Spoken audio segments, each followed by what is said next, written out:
தெலங்கானாவில் குப்பை அள்ளும் இயந்திரம் தானாக இயங்கியதில் ஓட்டுநர் படுகாயமடைந்தார். ஹைதராபாத் சாலையோரம் நிறுத்தப்பட்டிருந்த மாநகராட்சி குப்பை அள்ளும் இயந்திரம் திடீரென தானாக நகர்ந்தது. மேலும் எதிரே நிறுத்தி வைக்கப்பட்டிருந்த சில வாகனங்கள் மீது மோதி சேதப்படுத்தியது.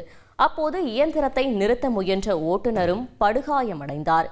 இதனையடுத்து அருகில் இருந்தவர்கள் இயந்திரத்தை தடுத்து நிறுத்தி நிலைமையை சீர் செய்தனர். இந்த விபத்து தொடர்பாக போலீசார் விசாரித்து வரும் நிலையில் விபத்தின் சிசிடிவி காட்சிகள் வெளியாகியுள்ளன.